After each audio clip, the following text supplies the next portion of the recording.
ನಮಸ್ಕಾರ ಸ್ನೇಹಿತರೆ, mass media Karnataka ಚಾನೆಲ್ಗೆ ನಿಮಗೆಲ್ಲರಿಗೂ ಸ್ವಾಗತ. ಇಂದು ಕರ್ನಾಟಕ ಮತ್ತು ಭಾರತದ ತಾಜಾ ಪ್ರಮುಖ ಅಪ್ಡೇಟ್ಗಳು ನಿಮ್ಮ ಮುಂದಿದೆ. ಹೌದು ವೀಕ್ಷಕರೇ, ಈ ಒಂದು ವಿಡಿಯೋದಲ್ಲಿ ಎಲ್ಪಿಜಿ ಗ್ಯಾಸ್ ದರದಲ್ಲಿ ದೊಡ್ಡ ಬದಲಾವಣೆಯ ಬಗ್ಗೆ ಮಾಹಿತಿ ಸಿಗಲಿದೆ. ಗೃಹಲಕ್ಷ್ಮಿ ಯೋಜನೆ ಸೇರಿದಂತೆ ಬಿಪಿಎಲ್ ಕಾರ್ಡ್ ಹೊಂದಿದವರಿಗೆ ಸರ್ಕಾರದಿಂದ ಹೊಸ ನಿಯಮ. ಬಿಸಿಲು ಹೆಚ್ಚಾಗಿರುವ ನಡುವೆ ಅಚ್ಚರಿಯಾಗಿ ಮಳೆ ಎಚ್ಚರಿಕೆ.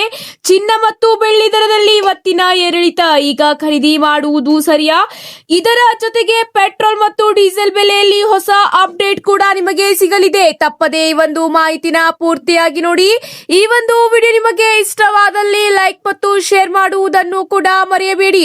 ಹಾಗಾದ್ರೆ ಬನ್ನಿ ವೀಕ್ಷಕರೇ, ಮೊದಲನೆಯ ಟಾಪ್ ಅಪ್ಡೇಟ್ ಏನೆಂದು ನೋಡೋಣ. ರಾಜ್ಯದಲ್ಲಿ ಎದುರಾಗಿರುವ ಅಡುಗೆ ಅನಿಲದ ಕೊರತೆಯನ್ನು ನೀಗಿಸಲು ಸರ್ಕಾರ ಈಗ ಮಹತ್ವದ ಕ್ರಮಕ್ಕೆ ಮುಂದಾಗಿದೆ. ಈ ಕುರಿತು ಗ್ಯಾಸ್ ಏಜೆನ್ಸಿಗಳಿಗೆ ಕಟ್ಟುನಿಟ್ಟಿನ ಸೂಚನೆ ನೀಡಿರುವ ಸರ್ಕಾರ, ಗ್ರಾಹಕರು 26 ದಿನಗಳ ನಂತರ ಸಿಲಿಂಡರ್ ಬುಕ್ ಮಾಡಿದರೆ ಅಂತವರಿಗೆ ತಕ್ಷಣವೇ ಸಿಲಿಂಡರ್ ವಿತರಿಸಲು ಈಗ ಆದೇಶ ನೀಡಲಾಗಿದೆ.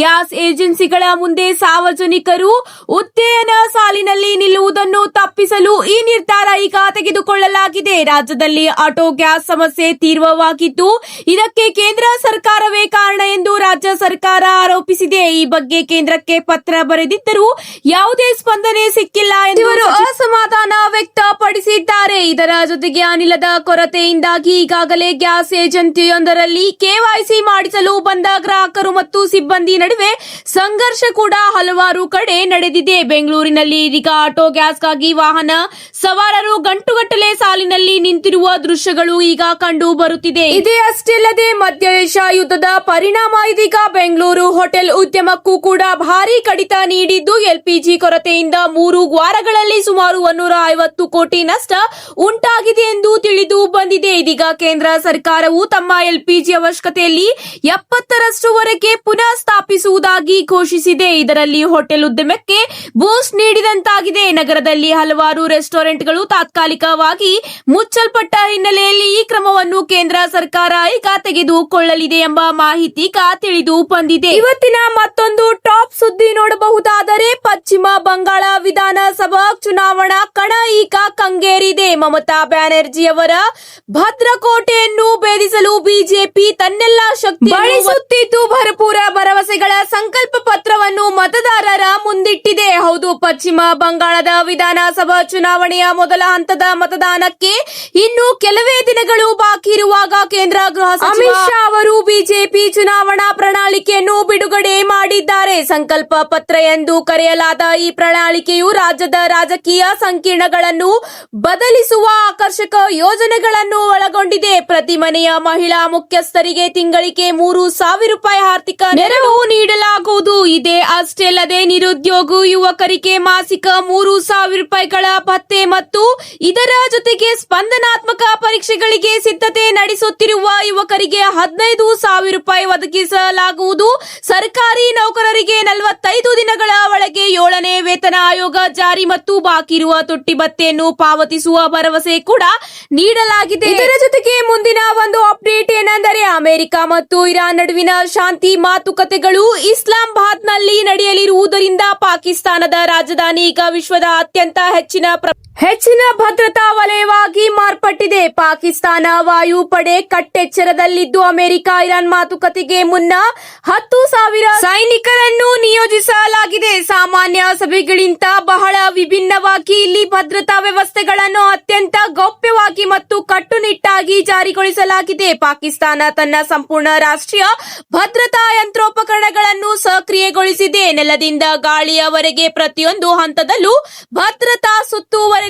ಮುಂದಿನ ಒಂದು ಅಪ್ಡೇಟ್ ಏನೆಂದರೆ, ಗೃಹ ಲಕ್ಷ್ಮಿ ಯೋಜನೆಯ ಫಲಾನುಭವಿಗಳಿಗೆ ಹೊಸ ಅಪ್ಡೇಟ್ ಎಂದೇ ಹೇಳಬಹುದು. ಮಹಿಳಾ ಫಲಾನುಭವಿಗಳ ಬ್ಯಾಂಕ್ ಖಾತೆಗೆ ಜಮೆಯಾಗುವ ಗೃಹ ಲಕ್ಷ್ಮಿ ಸಹಾಯಧನದ ಹಣವನ್ನು ಖಾಸಗಿ ಫಿನಾನ್ಸ್ ಮತ್ತು ಮೈಕ್ರೋ ಫಿನಾನ್ಸ್ ಸಂಸ್ಥೆಗಳು ಹಳೆ ಸಾಲದ ಬಾಕಿ ನೆಪದಲ್ಲಿ ಬಲವಂತವಾಗಿ ಕಡಿತಗೊಳಿಸುತ್ತಿರುವ ವಿರುದ್ಧ ಸೂಕ್ತ ಕ್ರಮ ಕೈಗೊಳ್ಳಬೇಕೆಂದು ಮುಖ್ಯಮಂತ್ರಿ ಸಿದ್ದರಾಮಯ್ಯನವರು ಸೂಚಿಸಿದ್ದಾರೆ. ರಾಜ್ಯ ಗ್ಯಾರಂಟಿ ಯೋಜನೆ ಯೋಜನೆಗಳ ಅನುಷ್ಠಾನ ಪ್ರಾಧಿಕಾರದ ಉಪಾಧ್ಯಕ್ಷ ಮತ್ತು ಶಾಸಕರ ಕೂಡ ಈ ಒಂದು ಕುರಿತು ಸಿದ್ದರಾಮಯ್ಯನವರಿಗೆ ಮನವಿ ಸಲ್ಲಿಸಿದ್ದರು. ಈ ಕುರಿತು ಸಿದ್ದರಾಮಯ್ಯನವರು ಕಟ್ಟುನಿಟ್ಟಿನ ಸೂಚನೆ ನೀಡಿದ್ದಾರೆ. ಯಾವುದೇ ಕಾರಣಕ್ಕೂ ಗೃಹ ಲಕ್ಷ್ಮಿ ಯೋಜನೆಯ ಹಣ ಸಾಲದ ಕಂತಿಗೆ ಕಡಿತ ಮಾಡುವ ಹಾಗಿಲ್ಲ ಎಂದು ಸೂಚನೆ ನೀಡಿದ್ದಾರೆ. ಹೌದು, ಗೃಹ ಲಕ್ಷ್ಮಿ ಯೋಜನೆಯ 2,000 ರೂಪಾಯಿ ಜಮಾ ಆದ ತಕ್ಷಣ ಕೆಲ ಖಾಸಗಿ ಫೈನಾನ್ಸ್ ಸಂಸ್ಥೆಗಳು ಮತ್ತು ಶ್ರೀ ಶಕ್ತಿ ಸಂಘಗಳು ಆ ಹಣವನ್ನು ಸಾಲದ ಬಾಕಿ ಅಥವಾ ಬಡ್ಡಿ ಎಂದು ಕೇಳಿ ಬಲವಂತವಾಗಿ ಕಡಿತಗೊಳಿಸುತ್ತಿವೆ.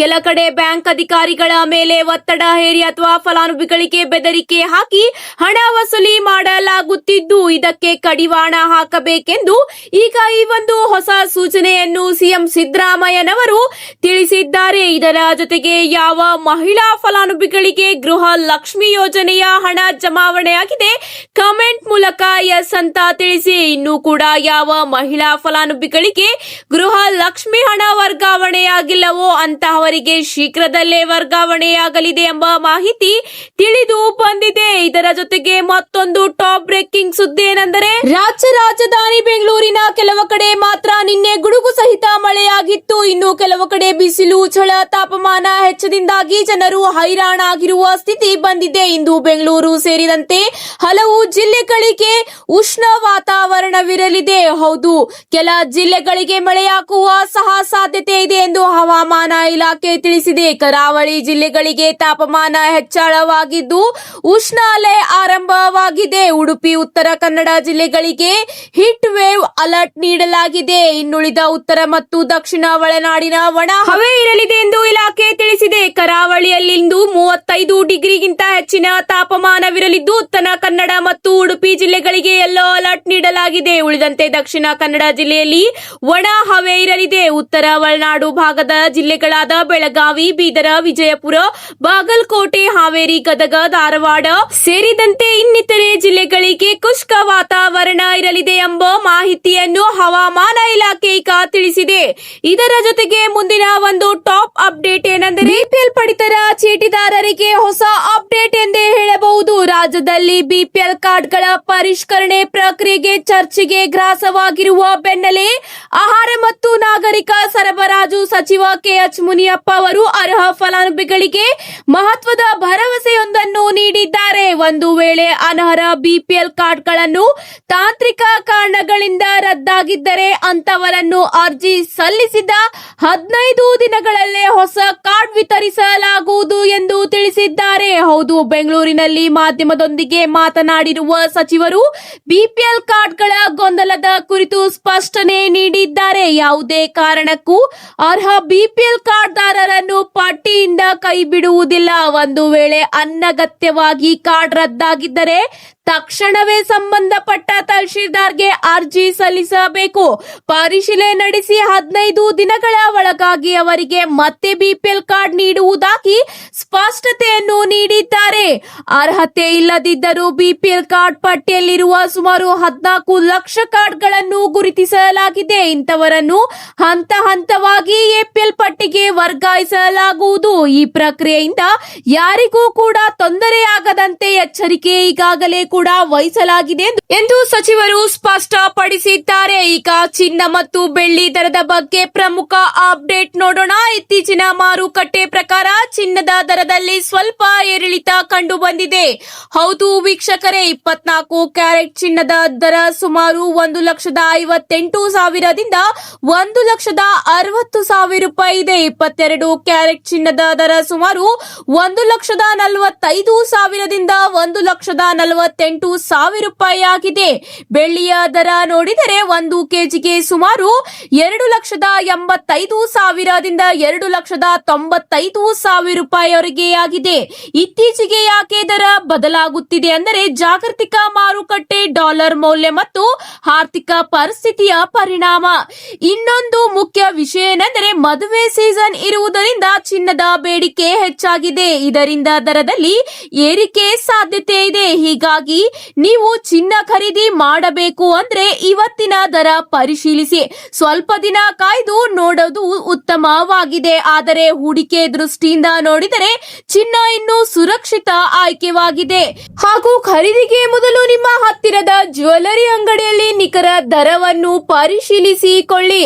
ಇದರ ಜೊತೆಗೆ ಮುಂದಿನ ಒಂದು ಹೊಸ ಅಪ್ಡೇಟ್ ಏನೆಂದು ನೋಡೋಣ ಬನ್ನಿ ವೀಕ್ಷಕರೇ. ಪೆಟ್ರೋಲ್ ಮತ್ತು ಡೀಸೆಲ್ ಬೆಲೆಗಳ ಕುರಿತು ಹೊಸ ಅಪ್ಡೇಟ್ ಎಂದೇ ಹೇಳಬಹುದಾಗಿದೆ. ಪಶ್ಚಿಮ ಏಷ್ಯಾದ ಬಿಕ್ಕಟ್ಟಿನ ನಡುವೆಯೂ ದೇಶದಲ್ಲಿ ಎಲ್ಪಿಜಿ ಹಾಗೂ ದರದ ಪೂರೈಕೆ ಸಂಪೂರ್ಣವಾಗಿ ಸ್ಥಿರವಾಗಿದೆ ಎಂದು ಕೇಂದ್ರ ಸರ್ಕಾರ ಸ್ಪಷ್ಟಿಸಿದೆ. ಎಲ್ಪಿಜಿ ವಿತರಕರು ಮತ್ತು ಪೆಟ್ರೋಲ್ ಪಂಪ್ಗಳಲ್ಲಿ ಸಾಕಷ್ಟು ದಾಸ್ತಾನು ಲಭ್ಯವಿದ್ದು ಯಾವುದೇ ಕೊರತೆ ಇಲ್ಲ ಎಂದು ಈಗ ಅಧಿಕಾರಿಗಳು ವರದಿ ತಿಳಿಸಿದ್ದಾರೆ. ಪೆಟ್ರೋಲಿಯಂ ಮತ್ತು ನೈಸರ್ಗಿಕ ಅನಿಲ ಸಚಿವಾಲಯದ ಜಂಟಿ ಕಾರ್ಯದರ್ಶಿಯವರು ಈಗ ಸ್ಪಷ್ಟವಾಗಿ ಪತ್ರಿಕಾಗೋಷ್ಠಿಯಲ್ಲಿ ಈ ಮಾಹಿತಿ ನೀಡಿದ್ದಾರೆ. ದೇಶೀಯ ಎಲ್ಪಿಜಿ ಪೂರೈಕೆ ಸಾಮಾನ್ಯ ಸ್ಥಿತಿಯಲ್ಲಿದ್ದು 98% ಬುಕ್ಕಿಂಗ್ಗಳು ಆನ್ಲೈನ್ ಮೂಲಕ ನಡೆಯುತ್ತಿವೆ ಎಂದು ಅವರು ತಿಳಿಸಿದ್ದಾರೆ. ವಾಣಿಜ್ಯ ಎಲ್ಪಿಜಿ ಪೂರೈಕೆ 70% ಮಟ್ಟಿಗೆ ಮರುಸ್ಥಾಪನೆಯಾಗಿದೆ ಎಂಬ ಮಾಹಿತಿಯನ್ನು ಕೂಡ ಅವರು ನೀಡಿದ್ದಾರೆ.